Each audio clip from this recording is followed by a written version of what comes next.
While searching an abandoned building in Ireland, police came across the dead body of a teenage girl, 14-year-old Ana Kriegel. She'd been missing for a few days at this point after going to play in the park with an unknown boy. So now police had to figure out how playing in the park had ended in her brutal murder.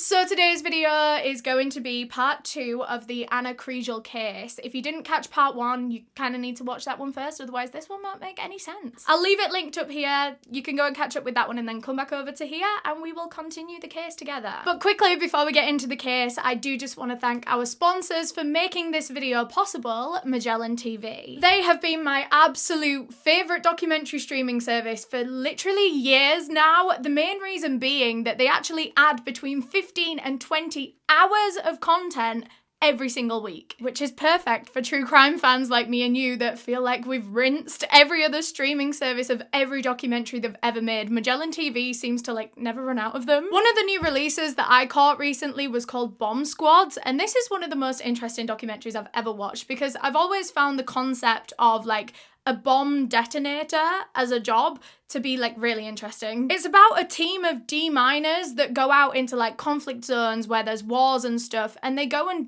safely detonate and disarm these bombs, and it's such a dangerous yet fascinating job. So I really recommend that documentary if you've ever been interested in what it's like to do that for a living. Magellan TV is completely ad-free, so you're never gonna get interrupted when you're watching your documentaries, and you can watch them on pretty much any device that you have, so what are you waiting for? And right now, when you buy one gift card for an annual membership, you'll get a second gift card for an annual membership completely free. So you get 2 for the price of 1. All you have to do to get that deal is just go through the link down below in the description of this video. It's as easy as that. Thanks again to Magellan TV for sponsoring. Just a quick reminder that all the same content warnings from part 1 also apply here. We will be discussing themes of bullying, declining mental health, sexual assault, manipulation, vulnerable people being taken advantage of. If any of that is something that you don't feel like you want to listen to right now, I completely understand. Click out now because we're gonna get straight on with part 2. I already gave a little bit of a summary at the start of the case, so let's just jump straight back into where Anna's body was found in the upstairs of that abandoned building. She was found almost completely naked. She was only wearing her socks, and she was absolutely covered in dried blood.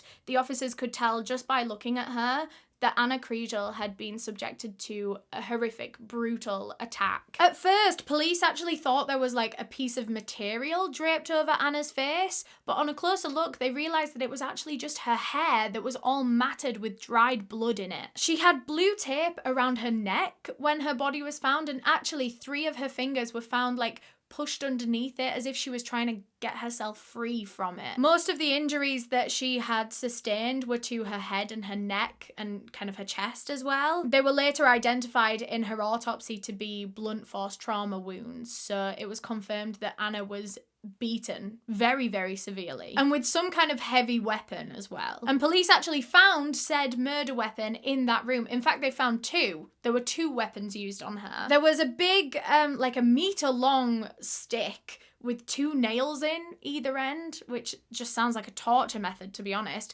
And then there was a concrete block that was used. Both of them had blood all over them. The concrete block even had chunks of flesh and hair on it. The floor around where Anna's body was laid was just covered in blood. I think the blood was even still wet. There was that much of it that it just hadn't even evaporated. It hadn't even dried out. And her clothes, like I said, because she was found naked, her clothes were found literally just thrown all over the room. Anna also had what looked to be a lot of self-defense wounds all over her arms, all over her hands. She was really fighting for her life. And actually, she was wearing false nails at the time of her disappearance, and when her body was found, almost all of them had popped off, suggesting that she had fought so hard for her life that they'd literally flown off during this struggle. This crime scene really was one of the worst the Irish police had seen in years. There was so much blood, so many injuries, and she was so young as well. For her body to just be found in some random upstairs room of an abandoned mansion, it was just so sad. So there seemed to be 2 particular parts of room 1 where the incident took place. It looked like it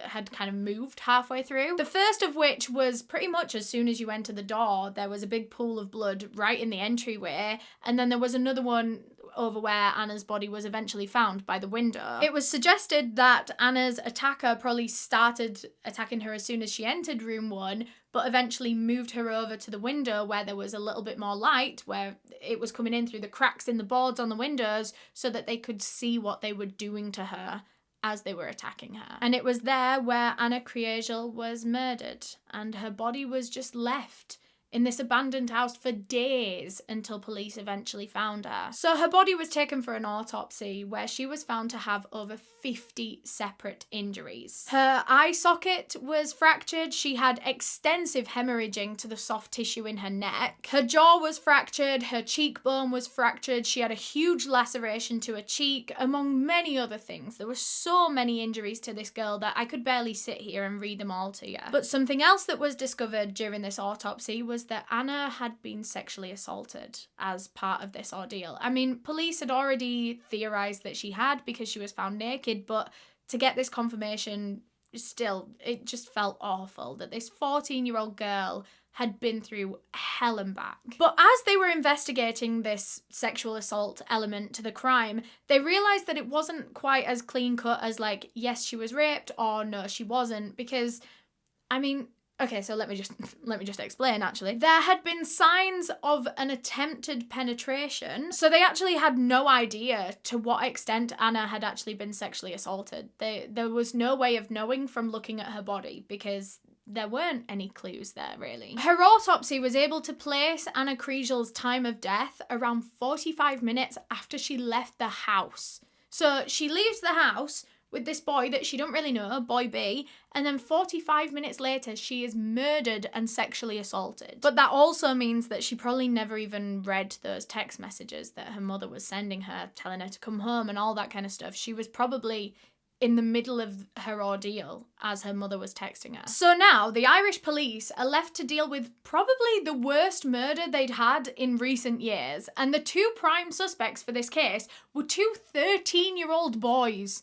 2 children! This was unlike any other case they'd ever dealt with, to be honest. Of course, following the discovery of Anna's body inside the abandoned building, police wanted to arrest those 2 boys ASAP because, well, I mean, it doesn't take a genius to figure out that if they were the last people to see Anna and then 20 minutes later she's brutally murdered, they've probably got something to do with it. But because the boys were so young, it wasn't as straightforward as, like, going to their house, handcuffing them, arresting them. They couldn't do it like that. It had to be done differently. They had to follow a certain protocol and like make a whole plan in order to arrest these boys. They had to notify the parents 24 hours before, which is kind of mad. Like, imagine getting a call being like, in 24 hours your child will be arrested. I think I'd have a heart attack. So they went to arrest the boys in plain clothes. They were in, well, not even an unmarked police car. They couldn't be in the normal police car, obviously, but they couldn't even be in their unmarked police cars because everyone in town kind of already knew that they were the unmarked police cars. Imagine that, by the way. Imagine a police force buying these cars to be unmarked police cars so they can go undetected, but everyone in the town already knows that they're the unmarked police cars. So they know it's the police anyway. I don't know how that's supposed to even work. But anyway, because everyone knew that the unmarked police cars were still the police, they actually had to rent cars for the day to go and arrest these boys so that no one would identify the car outside their house. It was a whole operation. But finally now, both of the boys were arrested and sent to different police stations for questioning. And when they were there, they took all kinds of DNA, swabs, samples, tests, all this kind of stuff. Sorry, I thought there was a fly in front of me. There wasn't, it was a piece of dust. But yeah, they had to take all these DNA tests and stuff so that they could test that against the evidence that was found at the scene. Of course, the police had collected pretty much everything that they could from that abandoned house that they thought was of use. They collected all of Anna's clothing, those 2 murder weapons, obviously. But one thing I actually didn't tell you earlier is that Anna's t-shirt, when they found it on the floor, because all of her clothes were just thrown around this room, when they found her t-shirt, it had a big semen stain on it. Of course, Anna wasn't just walking around like that. That stain had come from her attacker. So that was quite a huge piece of evidence that they had of the attacker that they knew they could match to one day They just had to find the suspect. So they sent boy A and boy B's DNA samples off with all of these pieces of evidence, and they were all going to get tested against each other. But like we always say, it would take a few days to get those results back. So in the meantime, the boys were at different police stations and they were being questioned. So let's talk about that, shall we? Let's start with boy B and his interview, because his is probably the most eventful. Boy B told the police about this particular conversation that he'd had with boy A about a month before this incident even happened, where boy A approached B and said, "Hey, wanna kill someone?" Boy B told the police that he said no, to which A said, well, why not? And B said, well, who do you even want to kill anyway? To which A turned round and said, Ana Kriegel. So put yourself in boy B's shoes for just a second. Your best friend has turned round to you and said they want to murder a random girl from school. Do you want to know how he reacted? Do you want to know what he said to his friend? He turned to boy A and said, in your dreams. In your dreams? He said, in your dreams. In reference to murdering someone. In whose dreams? Who dreams about that? To be honest, boy B said that he didn't think A was being serious with this at all, and so he just kind of left the conversation there. He didn't keep it going. They never revisited it. That was kind of the only thing he said. So anyway, boy B's interview with the police continues, and at one point they actually turned to him and said, plain and simply, we know you're lying. They didn't know what he was lying about though. That was the frustrating thing. They didn't know how involved he was in this case. They just could tell that he wasn't telling them the truth, or the whole truth at least. But police were very patient with him actually. They were very gentle because they could tell that he was very nervous. He was a 13-year-old boy being questioned in a murder investigation, so he was very shy. And the police were so accommodating with this kid. Like, they let him take breaks whenever he needed them. Whenever he was getting overwhelmed, he could go out for a breather. One of the officers even walked to the shop and bought him a Ribena at one point. But even though they were so nice to him, that didn't change the fact that they knew he was lying. They knew that he was involved and they were just waiting for him to confess it. And I think at this point as well, boy B was kind of feeling the same way. He kind of knew the jig was up. After hours and hours of interrogation, with his mother by his side, by the way, because of his age, he had to have a parent with him at all times, he actually said to one of the officers, do you mind if my mum leaves the room for a second? He wanted to tell them something without her being there. The officers actually said to boy B that they couldn't do that. It was literally against the law to interview someone, a child suspect, without a parent present. They couldn't do that. They couldn't accommodate that. And so police actually never found out what he wanted to tell them privately.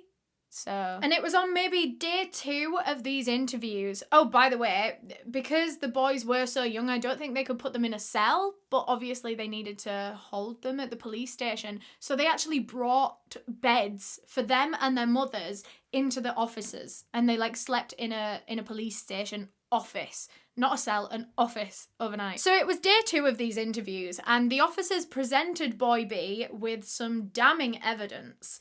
And that was some of the forensic tests had actually come back earlier than expected. It was actually the test on boy A's boots. Do you remember his boots was sent off because he got jumped and they wanted to find out who jumped him? Well, actually, those boots proved very useful in Anna's investigation. They actually couldn't find any evidence on those boots relating to his attackers, the guys that jumped him. They couldn't find any DNA from any man on those boots, actually, for that matter. But the DNA that they did find on those boots was all Ana Kriegel's blood. So police told boy B that they'd found this blood on his friend's shoes, and the way that boy B reacted, right, he turned to the police and he went, are you joking? Obviously the police were like, well, no, we're the police, we don't joke. They said to him it wasn't a joking matter and that they were very serious. And he looked pale as a ghost as soon as they told him this. This affected him. He asked if he could go out for a breather, actually, because he thought he was going to be sick. So he went and stood outside for a while, and then he came back in, and he very much denied that he had anything to do with anything that boy A had done to Anna. Boy B said he had no idea how Anna's blood had got on boy A's shoes. He had no idea that boy A had even attacked Anna. But as the interview was going on, police started to see boy B's cover story wearing away. and they started to see little glimmers of the truth, things that he'd been hiding the whole time. But then on the 4th day of the interrogation, so this was going on for a long, long time, on the 4th day, there was one hell of a bombshell. Boy B walked straight into the police station on that morning and said to one of the officers, "What I told you yesterday was a lie." And he proceeded to tell them that he hadn't walked to St. Catherine's Park with Ana Kriegel that night. They didn't go to the park at all, actually. They went straight to Glenwood House to go and meet Boy A. Something that Boy B had conveniently left out of his story the whole time. And Boy A, both of them had lied about where they'd been. But now Boy B was finally starting to tell the truth. So he told the police that he took Ana straight to Glenwood House where they met Boy A, and literally within minutes of them getting there, Boy A launched himself at Ana Kriegel and began attacking her. He supposedly flipped Ana in some sort of like martial arts move, and then he started pulling her clothes off. He was hitting her. Boy B said that Ana was screaming and crying at this point, but Boy A kept trying to stifle the screams by putting his hand over her mouth. This whole time, Boy B said that he was just standing there watching this happening, and he was just kind of paralyzed with fear. He was frozen still and he couldn't move to save Ana. He couldn't even run away. The whole time he just stood and watched his best friend assaulting this girl, and he did absolutely nothing to save her. He didn't even say anything to his friend. And it was at this point during the attack, well, during Boy B's account of the attack, we don't know if this is true, honestly, but according to Boy B, the next thing that happened, Boy A and Ana both turned their heads to look at him, who is still standing in the doorway watching this happen, and he said that as soon as the two of them looked at him, that filled him with even more fear, and he just ran. He said he ran out of Glenwood House, and as he did, he could hear Ana still screaming inside, and then all of a sudden the screams became muffled again.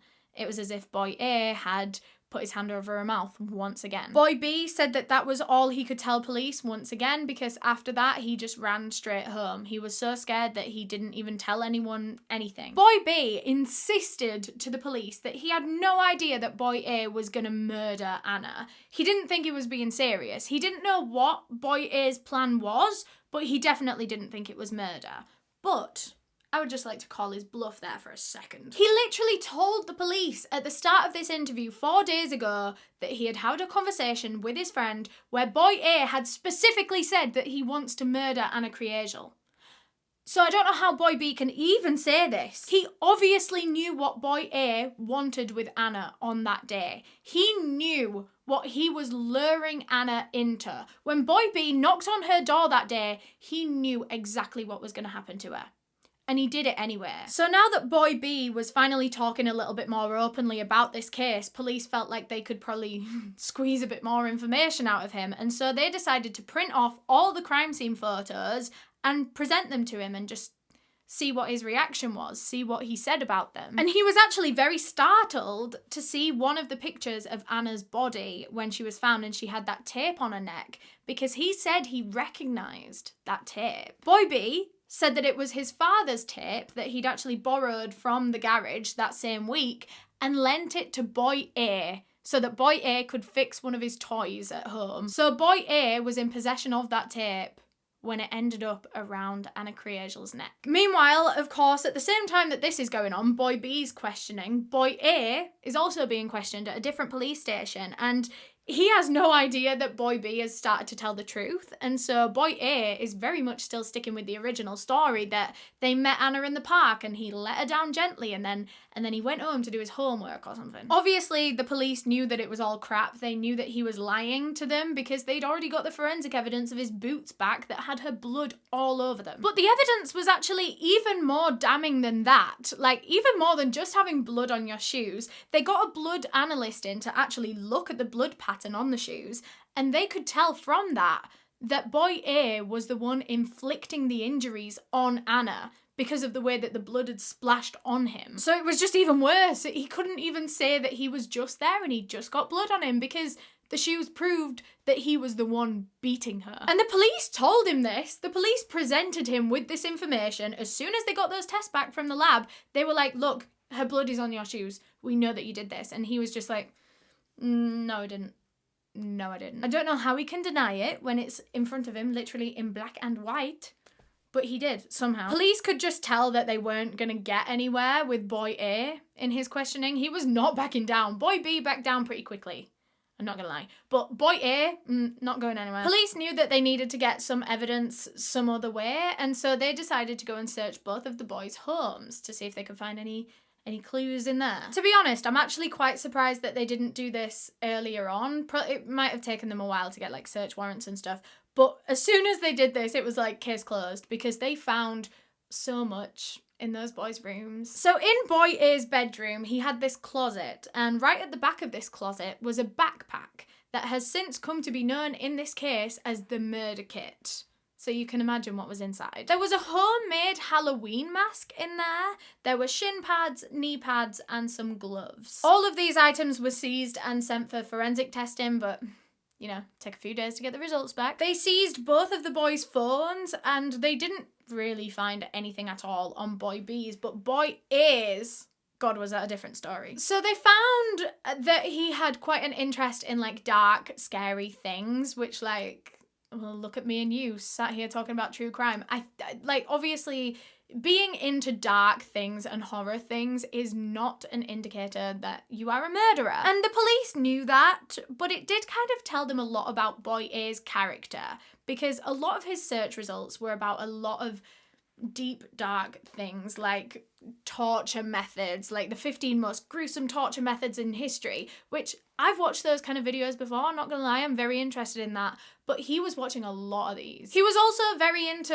creepypastas and reading about those, especially Jeff the Killer. Jeff the Killer was his favourite. Little history lesson for you here. Jeff the Killer is one of the most like notorious creepypastas. It's like a classic. Oh, and if you don't know what a creepypasta is, let me do even more explanation. A creepypasta is basically like a fictional horror story on the internet.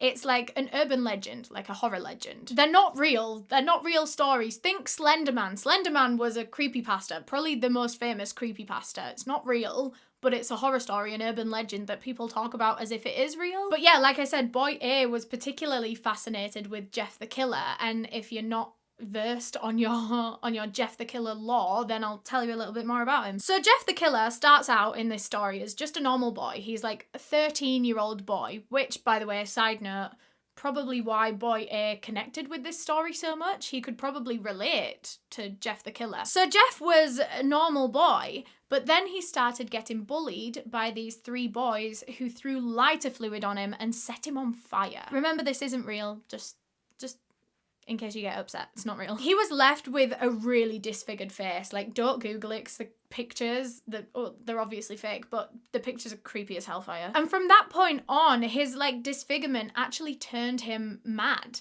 He went insane. All of a sudden, he got this like taste for murder. He wanted to murder those school bullies that did that to him. He wanted to get revenge. And so he did. He went and murdered all 3 of them. But he wasn't done there, because now he'd killed 3 people, like I said, he got a taste for it. And so he didn't stop there. Jeff then went home and murdered his parents. He murdered his older brother, I think. And as the legend goes, Jeff the Killer is supposedly still out there, taking new victims every single day. But obviously it's not real, so don't worry. Tangent aside, that was the story that boy A was, I don't know, some sources said obsessed with. I don't think he was obsessed with it. I think he read up on it a few times, and I think I have also read up on it a few times. So that alone doesn't determine whether he's a killer or not. Obviously, reading about and being into like dark and morbid stuff is not a red flag in itself, I don't think. But the red flags certainly did start popping up the further they looked into Boy A's phone. I think Boy A had been searching a lot of things on the internet and then deleting said search history, which is why it took them a while to find this kind of stuff. They found all the surface level like creepypasta stuff, and then they found what I'm about to tell you. In the archives of his deleted searches, police found that Boy A had been searching for abandoned buildings in their area. One of which that came up was Glenwood House.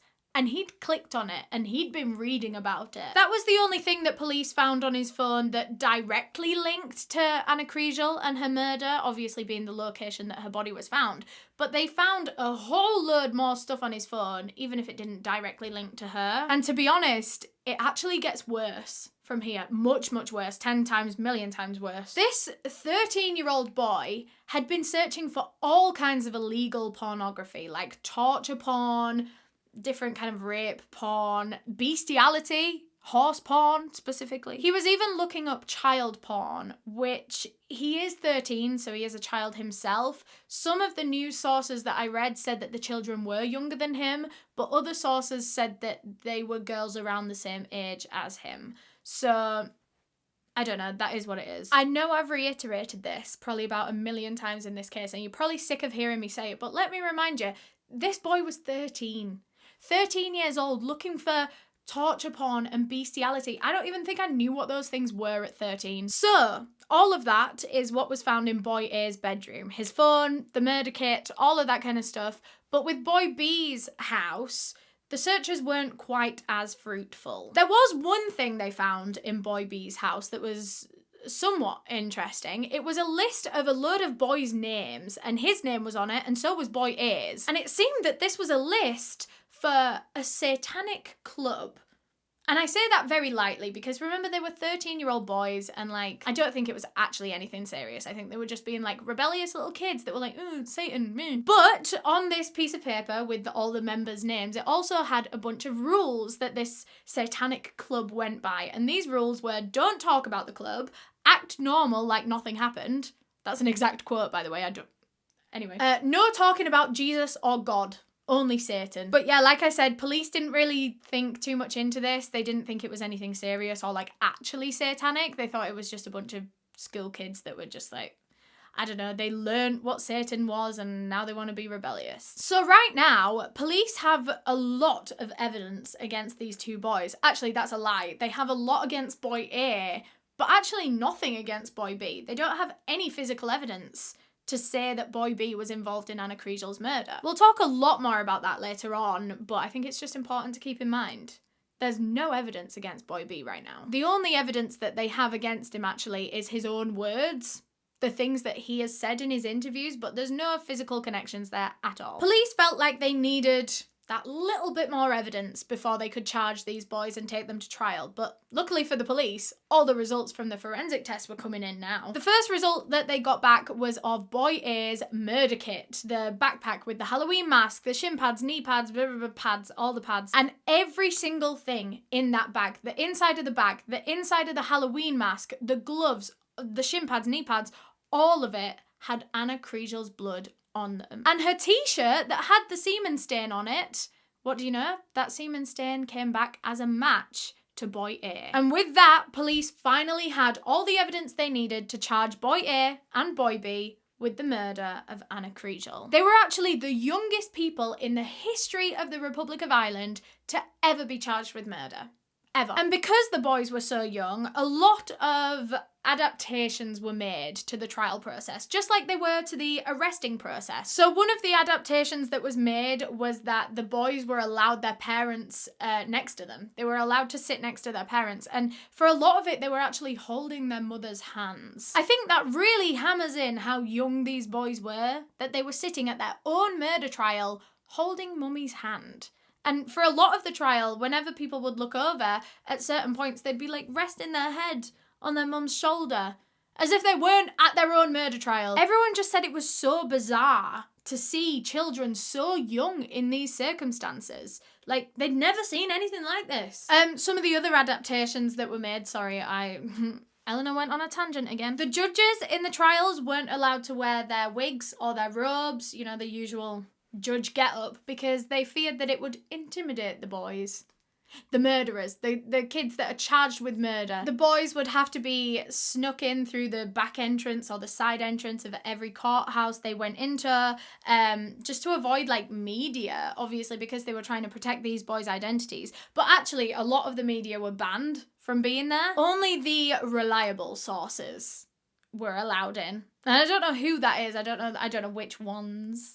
they allowed and which ones they were like, no, you lie. But anyway, the trial began, and it started with both of the boys pleading not guilty to all of the charges against them. So it was up to the prosecution to try and prove that they were guilty. And although it looked like a very straightforward case when it came to boy A, aka the boy with the murder kit and all of the illegal porn search history, but when it came to boy B, it wasn't quite so straightforward, because remember I said there was no physical evidence connecting him to the crime. There was no blood on his clothing. He didn't leave a semen sample on a t-shirt. All of that was boy A. So how could they prove that boy B was there, and more importantly, that he was involved in Anna's murder? The only reason that police knew that boy B was even there on that day was because of his own admissions, because of what boy B had told them openly in interviews, which this comes with a little bit of a moral dilemma. Because of the age of this child, he was 13. He didn't have a lawyer present. He only had his parents, who obviously were not knowledgeable on the law and what their son can and can't say.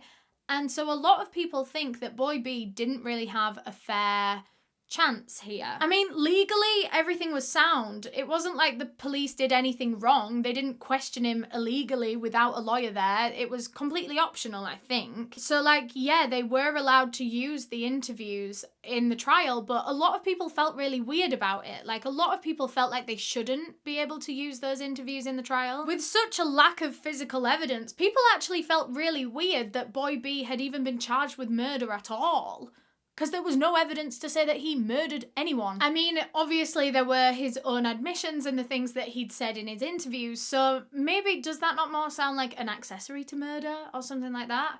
Like, I don't know why he got the full murder charge and was put on trial for murder when there's actually no physical evidence to tie him there. But anyway, back to the actual trial. So on one of the first days that everyone was in court, there was quite the bombshell piece of evidence dropped in the mix, and no one was expecting this. Boy A had confessed. He'd been given a psychiatrist to work with in the run-up to the trial just so that they could assess his mental health and stuff like that. Turned out that he confessed the whole thing to this psychiatrist in detail from start to end.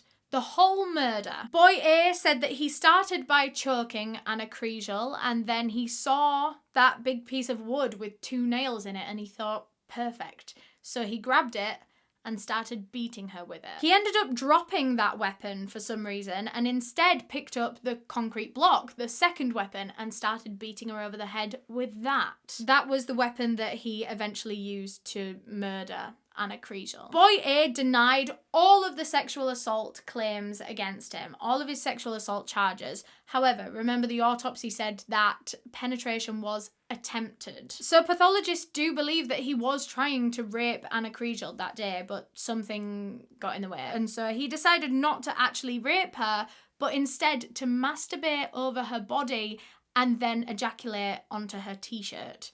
And then he just left. He left Ana Kriegel's dead body in this abandoned building for days and just went about his life as if nothing had just happened. So, what was Boy A gonna do now? Because they had so much physical evidence against him, the semen sample, the blood, all that. So do you want to know what his team did? They actually tried to argue that the semen on Anna's t-shirt was from consensual intimacy. So they're trying to say that the two of them had, perfectly fine consensual sex, everything was good, everything was happy and rosy, and then Boy A just out of nowhere just turned around and murdered her. But I mean, look at how her body was found. Anna was literally trying to free herself from the duct tape around her neck.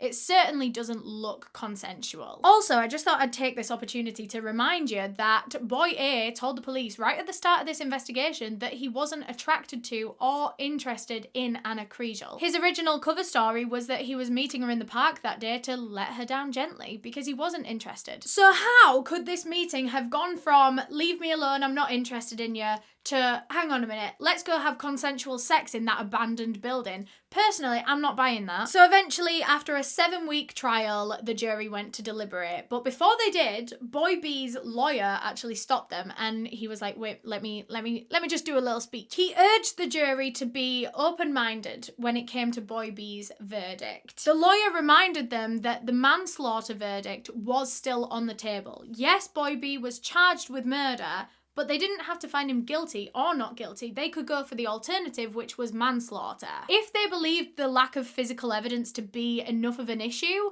then it would only make sense to go for the manslaughter plea. And before he let the jury go, the lawyer said one last thing, and that was that witnessing a murder is not equal to committing a murder. And then the jury went off and deliberated. But it seemed that the jury felt that both boys were just as bad as each other, because when they returned, they found both Boy A and Boy B guilty of the murder of Ana Kriegel. Boy A was also found guilty of aggravated sexual assault, and for that he was actually put on the sex offenders register. And when this verdict was read out in the court that both boys were guilty, Boy A started crying and Boy B just put his head in his hands. Boy B's father, on the other hand, was not taking it quite so quietly, shall we say. He jumped up out of his seat in that courtroom and started screaming at everyone, saying, "You bunch of scumbags, you bunch of pricks." As his son was led out of the courtroom, now a convicted murderer, Boy B's father stood there and did a slow, sarcastic clap. He sarcastically commended the judge and the jury for their excellent work on sentencing an innocent boy. Well, that was what his father said. He said he was an innocent boy. So the jury explained to the court their reasoning for finding Boy B guilty of murder rather than going for the alternative manslaughter plea. And they said that he was the key factor in the successful completion of this murder. Without Boy B's part in all of this, without him going to Anna's house, literally calling for her, and then taking her to this abandoned building to Boy A, she wouldn't have been murdered. And so the jury felt that that was a good enough reason to also charge him with the murder, because if he wasn't there, it wouldn't have happened. Boy A was sentenced to life in prison with a review after 12 years, which will happen when he is 26, I think. Boy B was sentenced to 15 years in prison with a minimum of 8, so the earliest that he can get out is when he's 23. Right now, I think both of the boys are 17, which means actually that they're almost 18, which means they'll be leaving the youth detention centres soon enough and going to the big scary world of adult prisons. Even though both boys' identities have always been kept anonymous, and they always will be actually, their identities are protected forever. But despite that, we know very basic things about their childhood, and neither of them actually had any red flags in their childhood. There was no abuse, no mental illness, no bullying, no trauma that we know of. I mean, they were very normal boys from nice, loving, middle-class families. They had a great childhood. There was absolutely nothing that could have indicated that they were going to turn out like this. But yeah, like I said, their identities are going to be protected for the rest of their lives. Just like Thompson and Venables. If you've heard of the James Bulger case, I actually did a video on it if you're interested. It's quite an old video, so it's maybe not that good now. But James Bulger was a toddler who was murdered by 2 young boys. They were very young at the time, and it's a very similar case to this, actually. But now, those killers, Thompson and Venables, are older, they're out of prison with their new protected identities, and they're both just living a normal life, walking amongst us. These 2 child murderers. That's actually probably a lie, though, because Venables